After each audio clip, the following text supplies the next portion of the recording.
Temos a dádiva da salvação. Jesus pagou um alto preço pela nossa redenção. Porém, em nossa jornada cristã, enfrentaremos obstáculos e dificuldades. O nosso Salvador disse que nesse mundo teríamos aflições, mas que tivéssemos bom ânimo. O bom ânimo é resultado da fé, da certeza de que Deus é fiel para cumprir as suas promessas. A nossa fé deve estar alicerçada em Deus para que, quando nos encontrarmos diante dos obstáculos da caminhada espiritual, não venhamos desfalecer e abandonar a valorosa promessa da salvação. Os desafios podem ser grandes, mas não são maiores que o nosso Deus. Por isso, confie nele e seja fiel até o fim.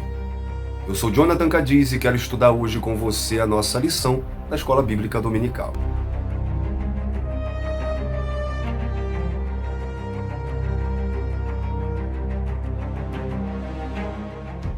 Olá, meus irmãos, a paz do Senhor Jesus Cristo. Tudo bem com você? Espero que sim. Para você que está sempre entrando aqui no canal, muito obrigado, que privilégio ter você novamente, para juntos estudarmos mais uma lição do nosso quarto trimestre da Escola Dominical, da revista da CPAD da classe dos adultos. Essa revista comentada pelo pastor Elinaldo Renovato de Lima, que tem por título As Promessas de Deus. Confie e viva as bênçãos do Senhor, porque fiel é o que prometeu. Hoje nós vamos para a lição de número 5. E para você que está sempre com a gente, meus agradecimentos, Deus abençoe sua vida. Para você que está assistindo todas as lições aqui no canal, muito obrigado. Deixa aqui nos comentários se você está acompanhando todas as lições aqui, tá bom? Fale com a gente, deixa o seu like, compartilhe esse vídeo com alguém, tá bom? Bota no grupo da sua igreja, manda para o máximo de amigos que você puder, tá? Caso você está entrando hoje, ainda não é inscrito, muito obrigado, tá? Primeiramente, por você estar aqui. Que privilégio poder ter você aqui no canal Colégio do Discípulo. O canal Colégio do Discípulo é o canal onde aprendemos juntos sobre a Palavra de Deus. Aqui você vai encontrar conteúdos relacionados à Palavra de Deus. Não deixe de se inscrever, tá bom? Deixa o seu like, ative aí o sininho das notificações e assim você vai ajudar bastante o nosso canal, tá bom? Porque assim o YouTube vai entender que os nossos conteúdos são relevantes e aí o YouTube libera pra gente mais visualizações, tá bom? Vai na descrição porque tem link com dinâmica, subsídios, tem link com todo o material para ajudar na sua lição, como também link das redes sociais do nosso canal no YouTube, porque juntos vamos sendo edificados pela Palavra de Deus.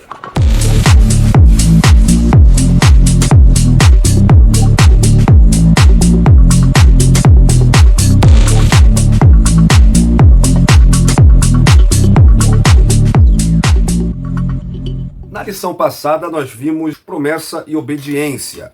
Apresentamos então os termos do concerto de Deus com o seu povo no Antigo Testamento. Mostramos que o princípio da obediência também está presente no Novo Concerto e refletimos sobre as bênçãos provenientes da obediência a Cristo. Hoje nós vamos estudar sobre a promessa de salvação. Essa lição será ministrada na maioria das igrejas no dia 3 de novembro de 2024. Essa é a maior promessa, a promessa da salvação. É uma promessa que transcende essa vida.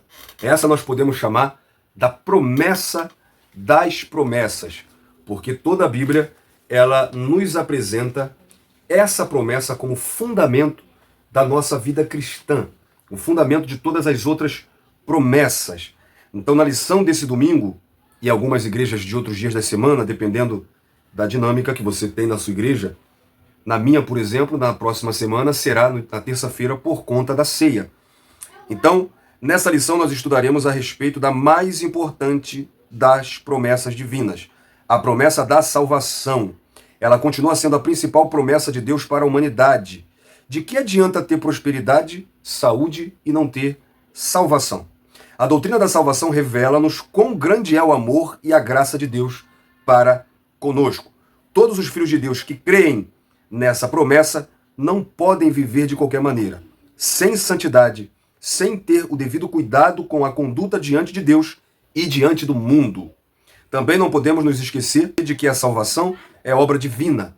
Dependemos dele, da sua misericórdia, do seu favor para conosco, pecadores perdidos. E essa lição nós temos por objetivo explicar biblicamente a promessa da salvação, mostrar a natureza da promessa da salvação e refletir a respeito da importância da promessa da salvação e a perseverança nela. O nosso textual está em João capítulo 5, versículo 24. Na verdade vos digo, que quem ouve a minha palavra e crê naquele que me enviou tem a vida eterna, e não entrará em condenação, mas passou da morte para a vida. Jesus cura um paralítico num dia de sábado, né? E por isso ele é criticado por alguns judeus. Porque além de curar, ele se coloca na mesma posição de Deus, quando ele diz, meu pai trabalha até agora e eu também. Então Jesus ele começa a discursar, mostrando as coisas mostrando que as coisas que ele fazia era da vontade do Pai. E Jesus então ensina sobre verdades espirituais, sobre salvação, ressurreição, e como quem cresce que realmente era o Pai que o enviou e o honrasse, participaria dessas verdades. A ressurreição acontece agora e homens passam da morte para a vida, da morte da infidelidade para a vida de fé, da morte da falsidade para a vida da verdade, da morte da iniquidade para a vida de justiça. Então, o Senhor Jesus, então, queria nos tornar conhecida uma ressurreição dos mortos antes mesmo desta ressurreição. Então é interessante Jesus usar dois verbos, entrar e passar, né? Mas perceba que o entrar está no futuro. Não entrará em condenação, futuramente, no juízo final. Mas ele diz, mas passou. Então o passar está conjugado no passado. Passou da morte para a vida. A verdade prática diz que a promessa da vida eterna é a maior bênção divina para todo aquele que crê em Jesus Cristo. E a nossa leitura bíblica em classe está no texto do Evangelho de João, capítulo 3, do versículo 14 ao versículo 21.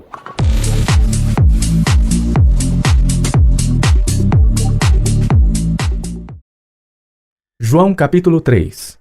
E como Moisés levantou a serpente no deserto, assim importa que o Filho do Homem seja levantado, para que todo aquele que nele crê não pereça, mas tenha a vida eterna. Porque Deus amou o mundo de tal maneira que deu o seu Filho unigênito, para que todo aquele que nele crê não pereça, mas tenha a vida eterna. Porque Deus enviou o seu Filho ao mundo, não para que condenasse o mundo, mas para que o mundo fosse salvo por ele. Quem crê nele não é condenado, mas quem não crê já está condenado, porquanto não crê no nome do unigênito Filho de Deus. E a condenação é esta: que a luz veio ao mundo, e os homens amaram mais as trevas do que a luz, porque as suas obras eram más. Porque todo aquele que faz o mal odeia a luz e não vem para a luz, para que as suas obras não sejam reprovadas. Mas quem pratica a verdade vem para a luz, a fim de que as suas obras sejam manifestas, porque são feitas em Deus. Onde Jesus ele tem um encontro com Nicodemos, que era um fariseu, um dos principais dos fariseus, príncipe em Israel, membro do Sinédrio. E nesse diálogo com Nicodemos, Jesus faz algumas revelações sobre coisas espirituais. Isso até deixa Nicodemos um pouco confuso, Mesmo Nicodemos sendo mestre em Israel, ele demonstra não entender o milagre operado pelo Espírito Santo no novo nascimento. Jesus ele usa uma analogia falando da serpente de bronze. Lá no deserto, por causa da murmuração do povo, eles foram envenenados por serpentes, e como um escape para aquele mal, Deus então manda Moisés construir uma serpente de bronze, e todo aquele que olhasse para a serpente era curado. Deus poupou aqueles que aceitaram o meio de resgate, através da serpente. Foi o meio que Deus proveu para curar eles daquela morte. Então a cura não emanou magicamente do pedaço de metal, mas dependia da fé no poder da palavra de Deus. Isso, na verdade, tipificava o meio de salvação pelo qual Deus proveu para a humanidade. E é interessante nesse texto de João 3, enfatizar essa grandeza do amor de Deus. É o amor ágape, é um amor que é usado repentinamente em João, que é um amor fiel e sacrificial de Deus pelo mundo inteiro, pela humanidade. mesmo esse mundo estando afastado de Deus. Tá? Ou seja, a humanidade afastada de Deus. Deus deu o seu Filho. O Filho de Deus foi dado para nós, para que por meio desse socorro o homem não pereça, né? Ou seja, está separado de Deus eternamente. Então, por isso, Deus, por imensurável bondade e misericórdia, faz com que sejam publicamente pregados na sua divina e eterna lei o maravilhoso conselho quanto à nossa salvação, a saber, o santo, único salvante, evangelho de seu eterno Filho, o nosso único Salvador e Redentor, Jesus Cristo. Essa é uma nota de Martim Lutero na Bíblia de Estudo da Reforma. Então, vamos ver como está organizada a nossa lição com o nosso mapa mental, que toda semana eu coloco aqui para você, professor, se quiser tirar um print, colocar na sua lição, passar no projetor na sua igreja, para você organizar a sua lição. Essa lição de hoje, né, é a promessa da salvação. A palavra-chave é salvação, obviamente, em hebraico, né, que são inúmeras palavras, né, para salvação, salvar, salvador, né, mas salvação em si, né, implica em libertação, bem-estar, prosperidade, vitória, né? E no grego, né, que cerca de 45 vezes, sotéria, da onde vem soteriologia, que é a matéria da teologia que estuda a salvação. Diz-se sobre libertação, né, preservação, segurança, libertação do assédio dos inimigos, né? Fala sobre Deus resgatando, salvando, libertando o homem. Fala-se sobre a salvação messiânica, a salvação em Cristo, né? Onde Deus salva o homem das consequências do pecado. Consequências essas que afastam o homem de Deus. Então a quádrupla de salvação é que somos salvos da penalidade do pecado, somos salvos do poder do pecado, somos salvos da presença do pecado e principalmente do prazer do pecado. A salvação, então, é um tema central nas Escrituras, expressando a libertação do pecado e a reconciliação com Deus. Ela é vista como um ato de misericórdia divina que é oferecido a todos os seres humanos. Então, em primeiro lugar, nós vamos explicar biblicamente essa promessa que é a promessa da salvação. E aí nós vamos ter, então, em primeiro lugar, a promessa da salvação. Uma maravilhosa salvação, a obra de salvação e também vamos ver o Salvador. E, em segundo lugar, nós vamos mostrar a natureza dessa promessa. A natureza da promessa da salvação. Com o primeiro subtópico, justificação. O segundo, nós vamos ver regeneração. E o terceiro, a santificação. E, em último lugar, nós vamos refletir a respeito da importância da promessa da salvação e também a importância de perseverar nela. E tem como título o terceiro tópico, promessa e perseverança na salvação. Em primeiro lugar, a base da promessa da salvação é Cristo. Em segundo, a apostasia individual. E em terceiro, a promessa e a segurança da salvação. A introdução diz que a salvação é um dos mais importantes temas das páginas da Bíblia, pois é a principal promessa de Deus para a humanidade. A doutrina bíblica da salvação leva-nos a conhecer quão grande é o amor de Deus para com o ser humano. É exatamente isso o que nos mostra o Evangelho de João no capítulo 3, em que estudaremos a promessa da salvação, sua natureza e perseverança. E vamos ver no tópico 1 a promessa da salvação com 3 subtópicos. Uma maravilhosa salvação, a obra de salvação e o Salvador. Em primeiro lugar, vai falar sobre uma maravilhosa salvação. E essa lição de hoje, eu vou usar muito aqui com você a nossa declaração de fé, tá? Das Assembleias de Deus, tá? Não vou ler a revista aqui, vou mudar um pouco a nossa dinâmica. Então não vamos ler todos os subtópicos, porque eu entendo que você que está me assistindo, a maioria são professores, né? Você já leu a revista. Então, mais importante do que ler, né, tudo aqui, eu vou discorrer sobre cada ponto. Então vou usar bastante com você, além da Bíblia, obviamente, a declaração de fé das Assembleias de Deus. Hoje nós vamos tocar muito aqui em calvinismo, arminianismo, tá? Vamos, porque hoje essa lição tá top demais. Até aqui, na minha opinião, essa é a melhor lição desse trimestre. Acho eu que será a melhor. Até porque esse assunto é o centro, né? Todas as outras promessas circulam em torno dessa. Essa é a maior promessa. Por exemplo, em Hebreus capítulo 11, o autor aos Hebreus mostra que muitos daqueles que viveram no Antigo Testamento não alcançaram aquelas promessas. Eles ainda vão alcançar.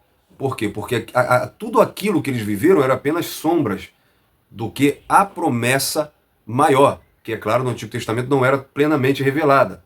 E qual era essa promessa? A promessa da salvação. Ele nos leva para Números 21, do 4 ao 9, que é justamente a serpente de bronze que foi levantada no deserto.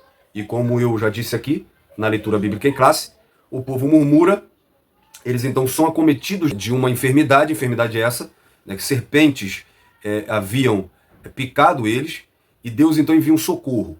Manda Moisés levantar aquela serpente de bronze, eles deveriam olhar para a serpente, e então eles iriam ser curados daquele mal, né, que era da serpente. Isso trata de um ato simbólico, em que a cura física seria uma realidade para quem olhasse para a serpente de bronze no deserto. Então essa maldição seria removida de sua vida.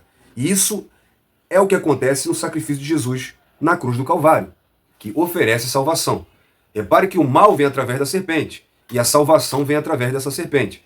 O que isso significa? O mal que atinge a humanidade é o pecado. Jesus, sendo inocente, se faria semelhante aos homens. Então, todo aquele que hoje crê, que olha para Cristo, ele pode ter essa maldição do pecado removida de sua vida. A declaração de fé das Assembleias de Deus, no capítulo 10, onde começa a falar sobre salvação, na página 109, sobre a salvação, cremos, professamos e ensinamos que a salvação é o livramento do poder da maldição do pecado e a restituição do homem à plena comunhão com Deus, a todos os que confessam a Jesus Cristo como seu único Salvador pessoal, precedidos do perdão divino. Atos 10:43, a este dão testemunho todos os profetas, de que todos os que nele crê receberão perdão dos pecados pelo seu nome. Trata-se da restauração do relacionamento do ser humano com Deus por meio de Cristo. 2 Coríntios 5:19. Deus estava em Cristo, reconciliando consigo o mundo, não lhes imputando os seus pecados. Somente a fé na morte expiatória de Jesus e o arrependimento podem remir o pecador e levá-lo ao Criador. Essa salvação é um ato da graça soberana de Deus pelo mérito de Jesus Cristo, e não vem das obras, Efésios 2, 8, 9. Porque pela graça sois salvos, por meio da fé, e isso não vem de vós, é dom de Deus. Não vem das obras para que ninguém se glorie. É uma básica definição de salvação do nosso credo, da nossa declaração de fé das Assembleias de Deus. Então, como na lição passada, por exemplo, que nós vimos, né, as promessas e obediência, então nós vimos promessas como revestimento de poder e outras promessas que estão condicionadas à obediência, né, e nós vimos que são promessas para a capacitação do exercício de funções aqui nessa terra. Essa promessa não. A promessa da salvação, ela transcende esse serviço. Esse serviço, né, o serviço da igreja, que um dia terá fim. E quando? Quando nós alcançarmos, né, essa promessa na sua totalidade, a promessa da salvação. Os dons do Espírito Santo, por exemplo, são para uso terreno, são para uso, né, desse serviço aqui na terra. A salvação, ela vai olhar para o passado, olhar para o presente e olhar para o futuro. Olhar para o passado, porque o homem um dia se contaminou e pecou, e nós estávamos mortos por causa desse pecado. Olhar para o presente, porque pela graça sois salvo, né? Porque pela santificação progressiva, dia após dia, nós permanecemos nessa salvação. Olhar porque ele nos justifica, nos regenera, e olhar para o futuro, porque um dia seremos glorificados, ou seja, alcançaremos totalmente essa salvação, essa santificação. Então, é interessante porque aqui eu já entro na questão do calvinismo, em João 3,16, porque Deus amou o mundo. Isso, então, não adianta querer dizer que o mundo, eu já ouvi um calvinista dizendo que o mundo aqui são judeus e gentios, porque agora não há grego, não há judeu, não há homem, não há mulher, então é por isso que está falando de mundo. Outros calvinistas, né, vão dizer que esse mundo é o mundo dos salvos. Não. A palavra grega é humanidade. Deus não escolheu alguns para o céu e outros para o inferno, como o calvinismo sugere. Deus amou o mundo, toda a humanidade. Então, o homem estava morto em seus pecados e delitos, conforme Efésios 2:1, né, e os pecados que afastam o homem de Deus, como Romanos 3:23, que todos pecaram e afastados estão da glória de Deus. O pecado atrapalhou o relacionamento do homem com Deus. E Isaías 59:2 fala que os vossos pecados fazem separação entre vós e entre Deus. Então a salvação é o plano de Deus para resgatar esse relacionamento novamente. Então João 3,16 nos mostra, né, as promessas que acompanham essa oferta. É que todo aquele que crê em Jesus como Senhor e Salvador não serão condenados. No versículo 18 ele fala isso. Quem não crê já está condenado. Por quê? Porque quem não reconhece a sua obra redentora continua em estado de condenação, o que os mantém afastados da graça salvadora de Deus e no caminho da condenação eterna. Quero mostrar para você, tá, a promessa da salvação, como que essa promessa está presente em toda a Bíblia. Então, eu separei para você, olha, a salvação predita por Deus, em Gênesis 3,15, né, chamado proto-evangelho, e por inimizade entre ti e a mulher, entre a tua semente e a sua semente, esta te ferirá a cabeça e tu lhe ferirás o calcanhar. Então Deus, ele já predisse essa salvação lá no Éden. Tá? A salvação anunciada pelos profetas, por exemplo, em Isaías 61, do 1 ao 3, que foi o texto que Jesus leu na sinagoga, porque Deus o havia ungido para pregar as boas novas, para dar vista aos cegos, etc., para pregoar o ano aceitável do Senhor. Esse ano aceitável do Senhor fala da salvação, é onde seria aniquilado, anulado, né, a nossa dívida. Então, nós vemos também a salvação vista por Simeão, em Lucas 2, do 30 ao 32. Né, esse homem chamado Simeão tinha uma promessa, que não morreria sem ver o Cristo. Quando Jesus foi apresentado no templo, ele viu Jesus e glorificou a Deus, pois os seus olhos já haviam visto a salvação. Aí nós vimos também a salvação presente entre os judeus, em Lucas 4, 14 ao 21, é onde Jesus lê esse texto de Isaías 61 e mostra como que se cumpriu isso tudo nele. Então Jesus é a própria manifestação da salvação. E esteve entre eles, mas eles recusaram.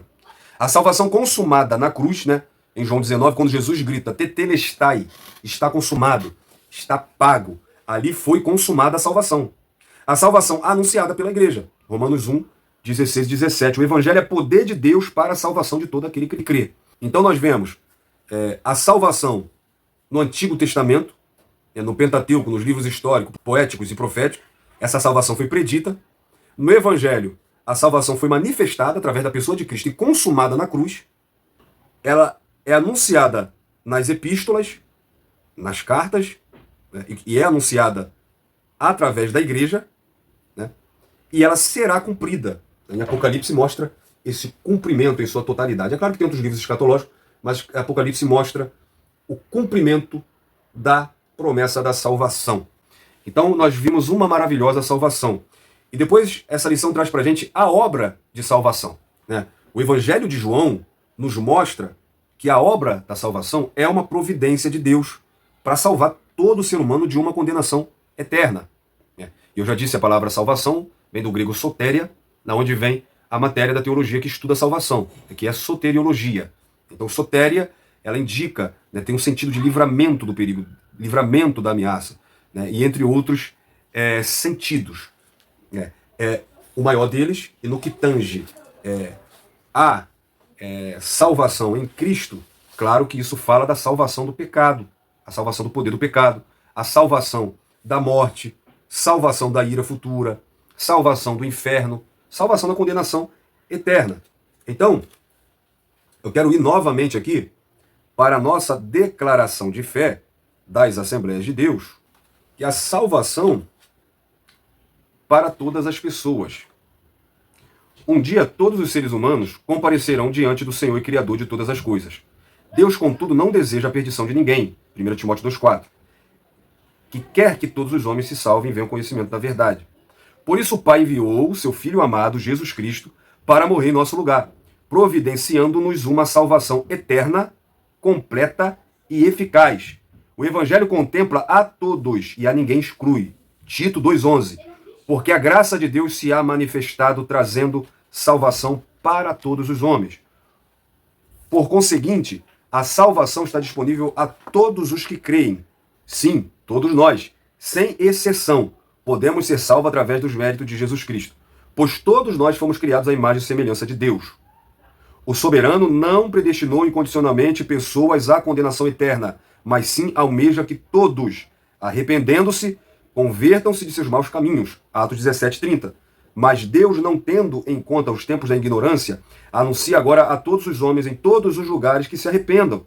A predestinação genuinamente bíblica diz respeito apenas à salvação, sendo condicionada à fé em Cristo Jesus, estando relacionada à presciência de Deus.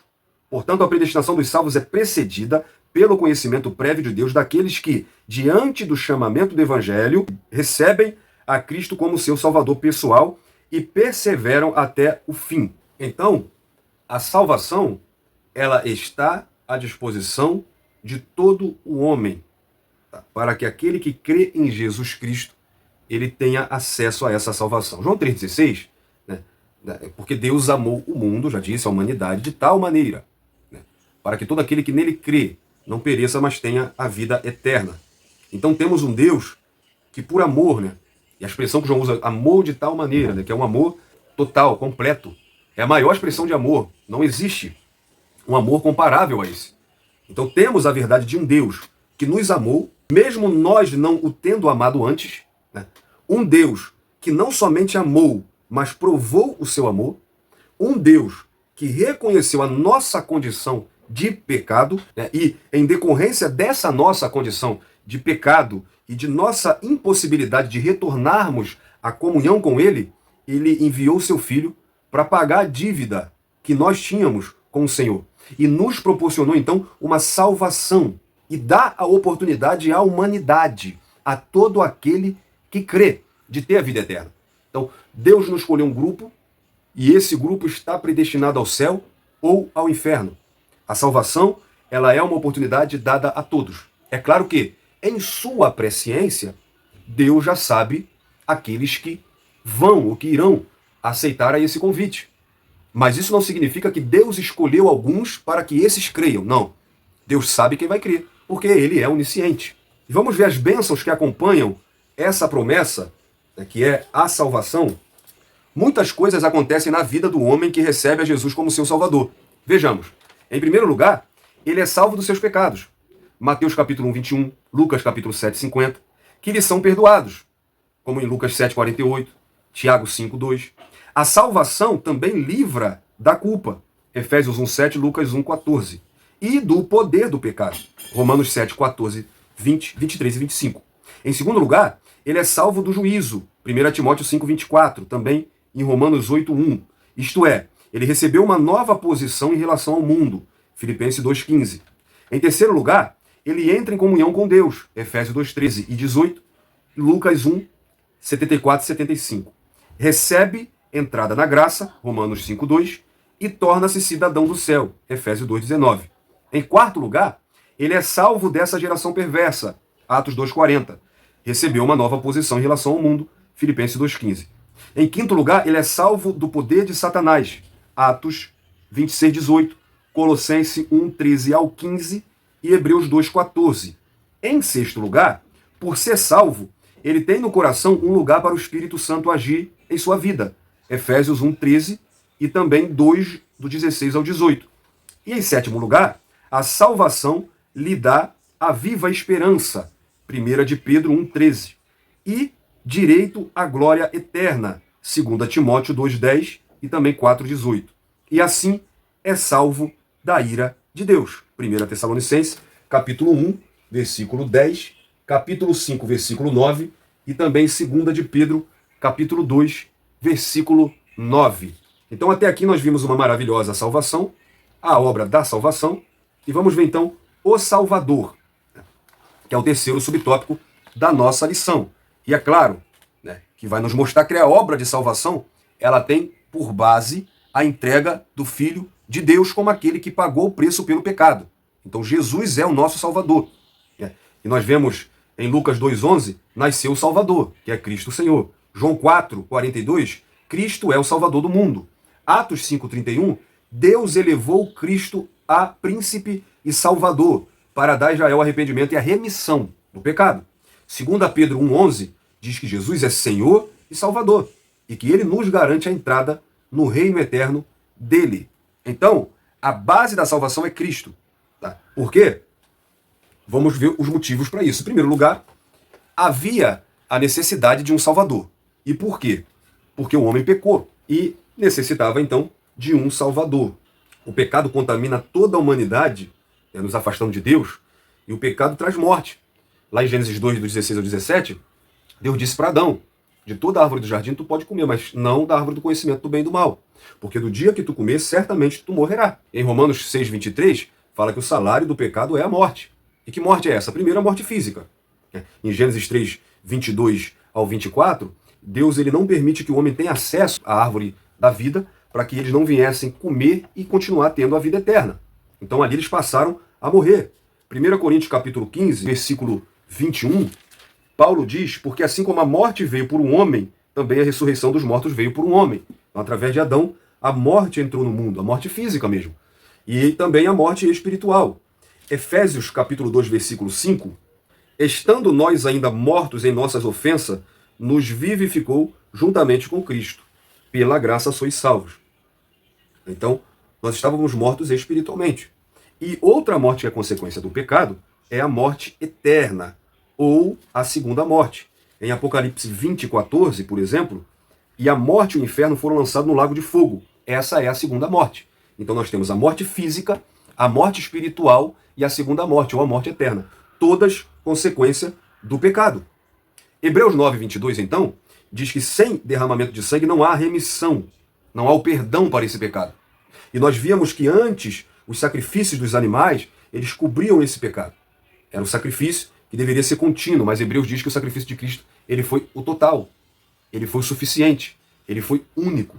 Né? Porque em 1 João 1,7, o sangue de Jesus ele não cobre, ele nos limpa de todo o pecado. Em João capítulo 1, 29, João Batista disse, eis o Cordeiro de Deus. Ele não cobre, mas ele tira o pecado do mundo. Então toda a obra de salvação foi feita por Cristo na cruz. A obra da cruz é o único meio e foi o suficiente para que o homem seja salvo. Não adianta vir com um juízo investigativo, com indulgência, não adianta querer pagar promessa, não adianta obra nenhuma. Efésios 2,8 diz que a salvação não vem de vós, é dom de Deus. Não vem por obras para que ninguém se glorie. Então só em Cristo, ele é o Salvador. Ele que completou e nele foi realizada a suficiente e única e total obra para salvar o homem da queda do pecado. Jesus, sendo sem pecado, carregou na cruz a penalidade que nós merecíamos devido ao nosso pecado. Ele foi o sacrifício perfeito, assumindo voluntariamente a culpa e o castigo que deveriam ser nossos. Como 2 Coríntios 5, 21 afirma, aquele que não conheceu o pecado se fez pecado por nós, para que nele fôssemos feitos justiça de Deus. Por causa desse ato de substituição, ele tornou o nosso Salvador. Por quê? Porque ele pagou a dívida que tínhamos com Deus. Então, com sua morte e ressurreição, Jesus adquiriu o direito legal sobre a vida de todos os que creem e o reconhecem como Salvador. Ele ofereceu não somente perdão dos pecados, mas também a reconciliação com Deus, garantindo assim, então, vida eterna para todo aquele que aceita a sua salvação. Então, a salvação é um precioso presente de Deus para todos os que creem em seu Filho. E no tópico 2 nós vamos ver a natureza da salvação: justificação, regeneração e santificação. Então nós podemos compreender a natureza da promessa de salvação estudando alguns aspectos salvíficos dessa grande obra. Em primeiro lugar, a justificação, em segundo, a regeneração e em terceiro, a santificação.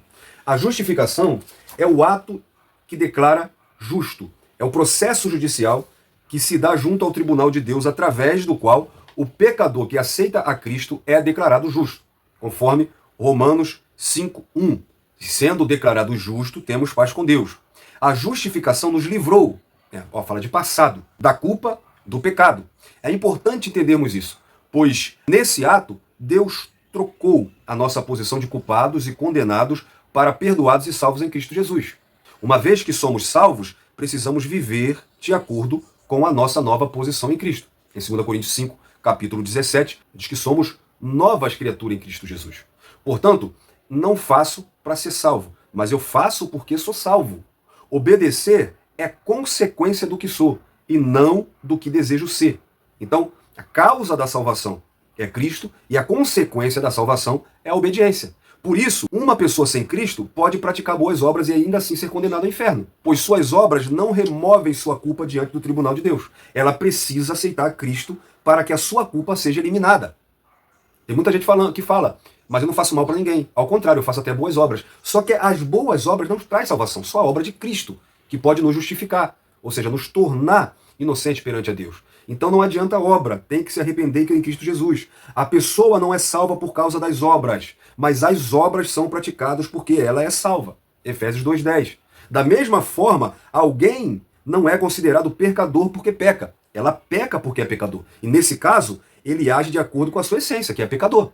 Então isso é ser justificado. Mas aí vem o segundo aspecto da salvação, que é a regeneração, ou o novo nascimento. Nós estudamos isso no segundo trimestre. Então, como eu disse, a sentença pelo pecado foi a morte, a qual abrange 3 aspectos. O aspecto espiritual, pois Adão e Eva morreram espiritualmente no momento em que desobedeceram a Deus. O aspecto físico, pois eles, assim como todos os seus descendentes, enfrentariam a morte. E o aspecto eterno, pois todos que morressem sem crer e sem se arrepender estariam condenados para sempre. Então, o pecado, ele abrange esses 3 aspectos, essas 3 mortes. A regeneração é uma transformação. Essa transformação interior em relação ao coração. Então Deus muda o interior, Deus muda a essência. Isso se refere ao centro das decisões. Isso envolve pensamento, emoção e também vontade. Então, ora você vai ouvir falar de regeneração, ora você vai ouvir falar de novo nascimento. O fato é que nós passamos então a ser nova criatura. As coisas velhas já se passaram, como 2 Coríntios 5,17. Hebreus 2,11, nós passamos a ter o mesmo Pai. E o autor aos Hebreus diz, por isso que Jesus não se envergonha de nos chamar de irmãos. Então nós passamos agora a ser da mesma família, da família de Deus. Por quê? Por causa da justificação, da regeneração, do novo nascimento. E essa regeneração, esse novo nascimento, é um nascimento espiritual, que Jesus fala para Nicodemos em João 3, que é necessário nascer da água e do Espírito. Então é necessário um novo nascimento. É a regeneração. É um processo de transformação interior em que o coração sofre uma mudança radical por intermédio do Evangelho, mediante a ação do Espírito Santo. Então nós passamos a ser, conforme Romanos 8, 6, 16 e 17, filhos de Deus, herdeiros de Deus e co-herdeiros de Cristo. Então, esses 2 atos, da justificação e da regeneração, são 2 processos simultâneos que ocorrem no momento da conversão do crente. Assim, através desses 2 processos, o crente está apto a viver o processo da santificação progressiva no seu dia a dia. Vejamos a diferença. A justificação é a obra que Deus faz por nós ao perdoar os nossos pecados. Ele nos torna justo, conforme Romanos 5, 1. Sendo justificados, temos paz com Deus. A regeneração, o novo nascimento, é a obra que Deus faz em nós, ao renovar a nossa natureza caída. Ele nos torna novas criaturas, conforme eu já li aqui em 2 Coríntios 5, 17. Então a justificação Deus faz por nós, a regeneração Deus faz em nós. A santificação é posicional, a santificação é ontológica. A justificação diz respeito à ofensa do pecador. A regeneração diz respeito à natureza do pecador. Então, na justificação, Deus muda a nossa posição de pecador, que ofende a santidade de Deus. Na regeneração, Deus muda a nossa natureza. Na justificação, a mudança de status de pecador para justo, devida à justiça de Cristo ser imputada ao crente, tornando-o aceitável a Deus. Na regeneração, há uma transformação da natureza devido à lavagem do Espírito Santo, capacitando o crente a poder viver uma vida santa. Então a justificação é obra de Jesus e a regeneração é obra do Espírito Santo. E por último, o aspecto da salvação é a santificação. A santificação é um aspecto da salvação como resultado da obra do Calvário de nosso Senhor Jesus. Então, em primeiro lugar, por meio da justificação e da regeneração, então somos santificados por Deus de maneira posicional, ou seja, imediatamente. Somos santificados de maneira progressiva, por meio de um relacionamento com Cristo, e santificados, né, na glorificação final. Perceba aí na sua tela os estágios da santificação. A santificação posicional, também chamada de justificação ou santificação por decreto. Deus ele declara o crente santo. Efésios capítulo 1, versículo 4. Como também nos elegeu nele antes da fundação do mundo para que fôssemos santos e irrepreensíveis diante dele em amor. A santificação progressiva, que é a santificação do dia a dia, onde o crente coopera com o Espírito Santo na sua própria santificação. 1 Pedro 1,15. Mas como é santo aquele que vos chamou, sede vós também santos em toda a vossa maneira de viver. A santificação definitiva, que é a glorificação, né? É a glorificação do corpo. Romanos 8,3. Porquanto o que era impossível à lei, visto como estava enferma pela carne, Deus enviando seu Filho em semelhança de carne do pecado, pelo pecado condenou o pecado na carne. E Filipenses capítulo 3, versículo 21. Que ele transformará os nossos corpos corruptíveis semelhantemente ao corpo dele. Essa é a santificação final, ou a glorificação. Então a santificação nos livra do presente, do poder do pecado. Em Romanos 6, do 12 a 14, diz: não reine, portanto, o pecado em vosso corpo mortal, para lhes obedeceres em suas concupiscências. Nem tampouco apresentei os vossos membros ao pecado por instrumento de iniquidade, mas apresentai-vos a Deus como vivos dentre os mortos, e os vossos membros a Deus como instrumentos de justiça. Aí o versículo 14. Porque o pecado não terá domínio sobre vós, pois não estáis debaixo da lei, mas debaixo da graça. A referência à lei indica que a lei por si não podia livrar as pessoas do pecado, mas a graça divina, por meio de Jesus, oferece libertação. A santificação contínua, progressiva, nos livra no presente. A glorificação nos livrará no futuro da presença do pecado, porque nós não teremos mais pecado e assim poderemos viver eternamente na presença de Deus. Então, podemos compreender na natureza da promessa de salvação, estudando alguns aspectos salvíficos dessa grande obra, justificação, regeneração e a santificação. E o terceiro tópico mostra promessa e perseverança na salvação. O primeiro tópico, a base da promessa de salvação é Cristo. Segundo tópico, a apostasia individual. E terceiro tópico, a promessa e a segurança da salvação. Então obviamente, né, em primeiro lugar já nos mostra aqui que a base da promessa de salvação é Cristo. Então nós vimos a promessa da salvação, a natureza dessa promessa, e agora vamos ver a promessa e a perseverança na salvação. E primeiro vendo que a base dessa promessa, né, da salvação é Cristo. E João 3 mostra com clareza que o nosso Senhor é o centro da promessa de salvação. Em Efésios 1,7, diz que em quem temos a redenção pelo sangue, a remissão das ofertas segundo as riquezas da sua graça.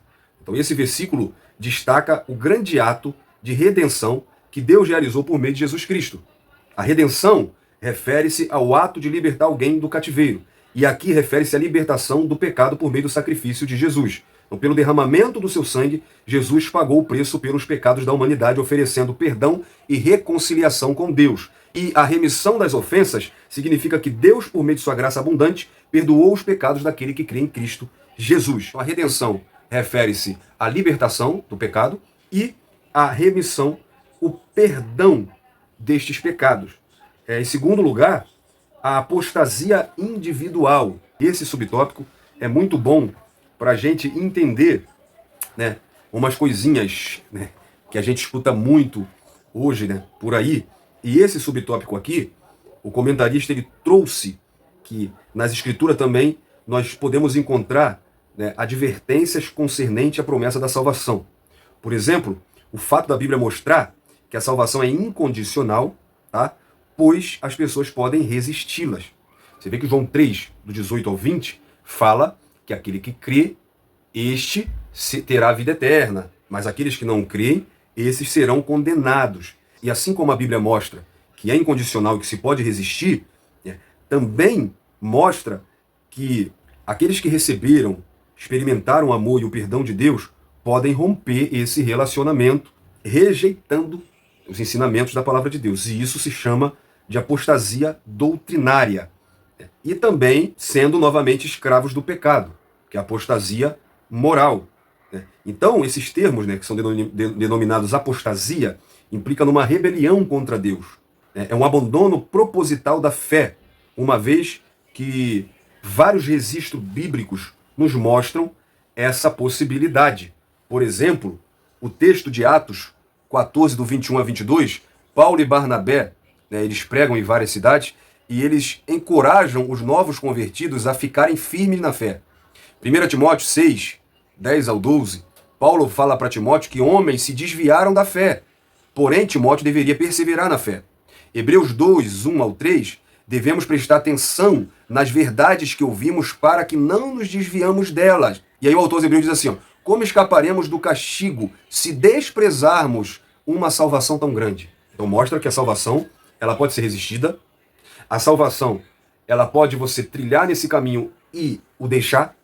Hebreus capítulo 6, versículo 4, porque é impossível que os que já uma vez foram iluminados e provaram o dom celestial e se fizeram participantes do Espírito Santo e provaram a boa palavra de Deus e as virtudes do século futuro e recairão. Então, para os meus irmãos calvinistas, né, primeiro nós falamos do calvinismo aqui para mostrar que a salvação é para todos e não para alguns, para mostrar que não tem um grupo escolhido por Deus para ir para o céu ou para ir para o inferno. E também aqui nós mostramos com isso que a salvação ela pode ser resistida e é possível sim que alguém perca a salvação, como por exemplo nesse caso de Hebreus 6. Porque se essa pessoa aqui ela não era salva, o que ela era? Essa pessoa foi iluminada, provou do dom celestial, se fez participante do Espírito Santo, provou a boa palavra de Deus e as virtudes do século futuro, mas caiu. Então, a Bíblia nos adverte a resistir, a ser fiel, para que permaneçamos no caminho da salvação. No próprio texto da leitura bíblica em classe, de João 3, do 18 ao 20, deixa claro que, embora Jesus tenha oferecido a salvação a todos, nem todos a aceitam. O versículo 18 afirma que quem crê nele não é condenado, mas quem não crê já está condenado, mostrando que a salvação é acessível pela fé, mas também pode ser resistida. Os versículos 19 e 20 explicam que muitos rejeitam a luz, porque, claro, é Jesus, porque preferem, escolha, as trevas, ou seja, eles preferem continuar em seus pecados. Isso demonstra que a salvação é condicionada ao arrependimento e à fé em Cristo. Portanto, a decisão de aceitar ou rejeitar a salvação está nas mãos de cada pessoa, tornando-a resistível. Embora utilizemos o termo perder a salvação, devemos entender que não é Deus quem retira o direito à salvação, mas sim a própria pessoa ao renunciar à sua fé em Cristo. Essa tal pessoa, ela abdica da salvação. Portanto, trata-se de uma perda consciente, em que a pessoa está ciente do que está abandonando. A nossa declaração de fé das Assembleias de Deus, na página 114, traz a afirmação de que é possível a perda da salvação. Rejeitamos a afirmação segundo a qual, uma vez salvo, salvo para sempre, pois entendemos que, à luz das Sagradas Escrituras, que depois de experimentar o milagre do novo nascimento, o crente tem a possibilidade de zelar pela manutenção da salvação a ele oferecida gratuitamente. Hebreus 3,12. Vede, irmãos, que nunca haja em qualquer um de vós um coração mau e infiel para se apartar do Deus vivo. Não há dúvida quanto à possibilidade do salvo perder a salvação, seja temporariamente ou eternamente. Mediante o mau uso do livre-arbítrio, o crente pode apostatar da fé, perdendo então a sua salvação. Ezequiel 18:20. Mas desviando-se o justo da sua justiça e cometendo a iniquidade, fazendo conforme todas as abominações que faz o ímpio, porventura viverá? De todas a justiça que tiver feito, não se fará memória, na sua transgressão com que transgrediu, e no seu pecado com que pecou nele morrerá. Finalmente, temos a advertência de Paulo aos Coríntios, em 1 Coríntios 10:12. Aquele, pois, que cuida está em pé, olhe para que não caia. Aqui temos mencionado a real possibilidade de uma queda da graça. Assim cremos que, embora a salvação seja oferecida gratuitamente a todos os homens, uma vez adquirida, deve ser zelada e confirmada. Portanto, a salvação, ela pode ser resistida e ela também pode ser perdida. E, em terceiro e último lugar, a promessa e a segurança da salvação. Então, a promessa da salvação também nos traz uma consoladora certeza. Lembrando que Paulo escreve aos Filipenses, capítulo 1, versículo 23, mas de ambos os lados estou em aperto, tendo desejo de partir e estar com Cristo, porque isto é ainda muito melhor. Então, os ensinamentos do Novo Testamento nos mostram que ao morrer, o crente está imediatamente com Cristo. E que isso é a maior das promessas, e a promessa que nos traz consolo, segurança. Em 1 João 5,13, escrevo essas coisas a vocês que creem no Filho de Deus, para que vocês saibam que têm a vida eterna, e para que creiais no nome do Filho de Deus. Então, nesse texto, o apóstolo João declara o propósito de toda essa epístola: assegurar aos crentes a certeza da vida eterna. E eu já ouvi gente dizer que você não pode dizer que tem certeza da salvação. Mas o texto aqui é bem claro que nós cristãos temos que ter essa esperança, esse consolo, essa certeza. Então o que João quer é que aqueles que creem no nome de Jesus Cristo, o Filho de Deus, saibam com convicção que eles têm a vida eterna. Não se trata de uma esperança vaga, mas de uma certeza fundamentada na fé em Cristo. A expressão "creias no nome do Filho de Deus", expressada por João no final do versículo, reforça a importância da confiança contínua em Jesus para a salvação. Então, o nosso Senhor Jesus Cristo é o centro da promessa dessa nossa salvação, e a nossa conclusão diz que a promessa da salvação nos lembra de que não podemos descuidar da nossa conduta diante de Deus e do mundo. A salvação, em primeiro lugar, depende de Deus, que estende sua mão ao pecador perdido, mas também é necessário que o ser humano aceite humildemente o amor e a graça de Deus em seu favor. Quem crê em Jesus é salvo, mas quem o rejeita permanece perdido em delitos e pecados, conforme Efésios capítulo 2, versículo 1. Portanto, essa lição de hoje é uma excelente oportunidade para que possamos refletir a respeito da dádiva da salvação e seus efeitos. À medida que temos a consciência da graça e da misericórdia de Deus, a nossa fé aumenta e se torna um antídoto contra a falta de esperança nas promessas do Senhor. Então, a promessa da salvação, de fato, nos lembra a importância de uma vida consciente e transformada diante de Deus e das pessoas ao nosso redor. A salvação é um ato soberano de Deus que oferece graça e perdão, mas também exige uma resposta pessoal, como o próprio Efésios 2:1 confirma que sem Deus o homem está morto em seus pecados e delitos. Mas pela fé em Cristo, essa condição muda radicalmente. Portanto, a salvação envolve a ação de Deus e a aceitação humana. Não é apenas um evento único, mas um processo contínuo de viver em conformidade com a nova vida que recebemos em Cristo. E rejeitar essa oferta resulta em continuar separados de Deus, vivendo na escuridão dos pecados. Eu espero ter contribuído para essa lição e, querendo Deus, e se Jesus não voltar até lá, eu espero você até as próximas lições. Fique na paz. Um abraço.